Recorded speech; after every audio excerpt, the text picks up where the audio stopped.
Marami ang pumipili sa ngayon kay Cade Cunningham kaysa kay Luka Doncic.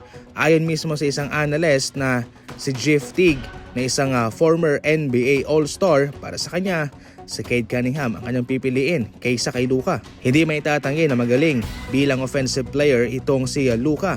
Siya ngayon ang nangunguna sa NBA na mayroong 33.5 points per game. Si Cade Cunningham nasa 26 points per game ang kanyang ina-average, pero magaling siyang dumepensa at yun po ang kanyang kalamangan kay Luka. Si Cade Cunningham ay mayroong 111 na defensive rating at yan po ay nakaapekto sa kanilang defensive rating as a team kung saan sila nakarangko bilang pangalawa sa ranking mga idol sa mayroong pinaka the best na depensa. Samantalang itong si Luka Doncic ay mayroong 116 na defensive rating at yan po ay ang career worst niya.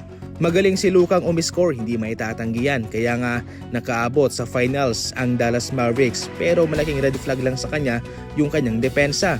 Samantalang si Cade Cunningham ay balanse lamang. Para sa inyo mga idol, sino ang pipiliin nyo? Si Cade Cunningham o si Luka?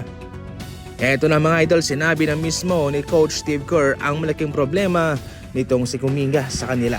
Marahil pinipilit naman ni Coach Steve Kerr na bigyan ng exposure o playing time itong si Kuminga. Hindi pa rin po maiwasan na minsan ay nakakatanggap pa rin ito ng DNP o did not play. Ayon pa mismo kay Coach Steve Kerr, itong si Kuminga daw ay yung tipong player na kailangan ng kanyang rhythm, ng kanyang timing. Hindi siya yung tipong player katulad ni Pat Spencer at Luis Santos na mga short time lamang na kahit na mababa lamang yung minutong ibibigay mo, 5 or 10 minutes ay nakapagbibigay ng malaking impact. Samantalang itong si Kuminga ay kailangan mo pang ibabad sa laro para makatulong lamang. Kaya nahihirapan itong si Coach Steve Kerr na mabigyan siya ng kahit na counting minuto lamang sapagkat hindi rin naman siya nakakatulong. Ang dapat talaga sa kanya ay yung mataas na minuto, which is sa ngayon ay hindi pa posible sapagkat mayroong something nga sa kanilang rotation. Seryoso na sa ngayon ang Clippers mga idol. Hindi man naging maganda ang kanilang paninimula, pero sa ngayon ay nasa magandang kalagayan na ang kanilang kupunan, and actually meron silang 6-game winning streak.